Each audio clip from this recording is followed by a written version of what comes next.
এই দিনে অনেকগুলা ঘটনা আছে, এই দিনে অনেকগুলা মর্যাদা আছে। আল্লাহর হাবিব সাল্লাল্লাহু আলাইহি সাল্লাম বলেছেন যে আল্লাহ রাব্বুল আলামিন খলাকাল্লাহু ফীহি আদম, আল্লাহ তাআলা এই জুমার দিনেই আদম আলাইহিস সালামকে সৃষ্টি করেছেন। বলেন আলহামদুলিল্লাহ। এই জুমার দিনে আমাদের জন্মদিন, আমাদের বাবার জন্মদিন। আমাদের বাবা আদম আলাইহিস সালামকে আল্লাহ সৃষ্টি করেছেন এই জুমার দিনেই। এই জুমার দিনে তিনি জন্মগ্রহণ করছেন। শুধু তাই না, এই আদম আলাইহিস সালাম যখন জান্নাতের সেই নিষিদ্ধ ফল খেয়ে ফেললেন এবং আল্লাহ রাব্বুল আলামিন তাকে জান্নাত থেকে যখন দুনিয়ার জমিনে পাঠিয়ে দিলেন, সেই দিনটাও ছিল এই আজকেরই দিন। হাদিসে আসছে, ইবনে মাজার 1084 নম্বর হাদিসে আল্লাহ রাসূল সাল্লাল্লাহু বলেছেন, আহওয়াতাল্লাহু ফীহি আদামা ইলাল আরদি। এই দিনে আল্লাহ রাব্বুল আলামিন আদম আলাইহিস সালামকে জান্নাত থেকে দুনিয়ার জমিনে পাঠিয়ে দিয়েছেন। শুধু তাই না, আল্লাহর নবী আদম আলাইহিস সালাম যখন প্রচন্ড কান্নাকাটি করছিলেন, আল্লাহর কাছে তাওবা করছিলেন, ইস্তেগফার করছিলেন, তখন আল্লাহ রাব্বুল আলামিন শত শত বছর কান্নাকাটির পরে আল্লাহর কাছে তাওবা করার পরে আল্লাহ রাব্বুল আলামিন যেই দিনটা তাওবা কবুল করেছেন সেই দিনটাও ছিল জুমার দিন। সুবহানাল্লাহি ওয়া বিহামদিহি। এই জুমার দিনে আল্লাহ রাব্বুল আলামিন হযরত আদম আলাইহিস সালামের তাওবা কবুল করেছেন। শুধু তাই নয়, এই দিনেই ফিহি তাওয়াফাল্লাহু আদম, এই দিনে আল্লাহ রাব্বুল আলামিন হযরত আদম আলাইহিস সালামকে মৃত্যু দান করেছেন।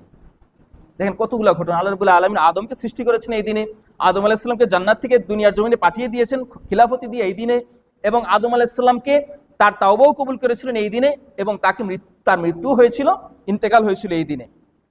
শুধু তাই না, এই দিনে আল্লাহর হাবিব সাল্লাল্লাহু আলাইহি ওয়াসাল্লাম বলেছেন ইবনে মাজার 1084 নম্বর হাদিসে, ফিহি সাআতুন লা ইয়াসআলুল্লাহু ফিহিল আবদু শাইআন ইল্লা আতাহু মা লাম ইয়াসআল হারামান। আল্লাহর হাবিব সাল্লাল্লাহু আলাইহি ওয়াসাল্লাম বলেছেন এই দিনে, জুমার দিনে এমন একটা মুহূর্ত, এমন একটা সময় আছে যেই সময়ে আল্লাহর কাছে কোনো বান্দা যদি কিছু চায়, আল্লাহ সেটা কখনোই ফেরত দেন না। সুবহানাল্লাহ। এটা কবুল করেই নেন, শুধুমাত্র কবিরা গুনাহ ছাড়া।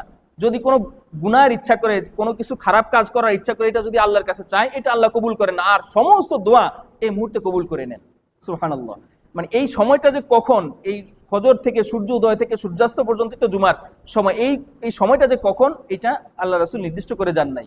এই জন্য আমাদের উচিত সবসময় দোয়ার উপরে থাকা, আল্লাহর কাছে প্রার্থনা করা, আল্লাহর কাছে কামনা করা। আমাদের যে চাওয়া পাওয়াগুলো আছে, আমাদের যে বিপদ আপদ থেকে উদ্ধারের যে চাওয়াগুলো আল্লাহর কাছে আছে, এগুলা এই যে কোনো সময় আল্লাহ কবুল করতে পারেন। এই সময়টা যে কখন, এটা আল্লাহ ছাড়া কেউ জানে না, তবে সময়টা জুমার দিনেই। এই জন্য আমাদের কাছে বেশি বেশি আল্লাহ রাব্বুল আলামিনের কাছে চাইতে হবে, আমাদের বিপদ আপদ মুসিবত যত চাওয়া পাওয়া আছে। সর্বশেষ একটা কথা, সেটা হলো হাবিব সাল্লাল্লাহু আলাইহি ওয়াসাল্লাম বলেছেন ফিহি তাকুমুস সাআহ। ইবনে মাজার এই হাদিসেই বলেছেন যে কিয়ামত যে হবে, যেই কোনো বছর, যেই কোনো শতাব্দী, যেই কোনো যুগে, যেই কোনো বছরে, যেই কোনো হিজরিতেই হবে, এই কিয়ামতের দিনটা এই জুমার দিনেই হবে। বুঝতে পারছেন? ছোটবেলায় একবার জুমার দিনে সম্ভবত মুহররম পড়ছিল, 10ই মুহররম, আশুরার দিন ছিল। তখন আমি ছোট ছিলাম, হয়তো 8-9 বছর বয়স ছিল। আমার এখন আফসা মনে পড়ে, আশেপাশের মহিলারা, আগেকার মহিলারা তো ওরা তো আর দিনের এলেম নাই, তো তারা মনে করছেন যে আজকে শুক্রবার, আজকে আশুরার দিন, আজকেই মনে হয় কিয়ামত হয়ে যাবে, আয়সা বাড়িতে বাড়িতে গিয়ে সবাই সবার কাছে মাপ চাইতেছেন। এরকম একটা দিন দেখছিলাম ছোটবেলায়। তো তারা হয়তো হাদিসের কিছু অংশ শুনেছেন যে শুক্রবারেই কিয়ামত হবে, শুক্রবারে কিয়ামত হবে। তবে এটা কোন বছরে, কোন হিজরিতে, কোন শতাব্দীতে, এটা একমাত্র আল্লাহই জানেন। এটা আল্লাহ গোপন রাখছেন, এটা আল্লাহ ছাড়া কেউ জানেন না।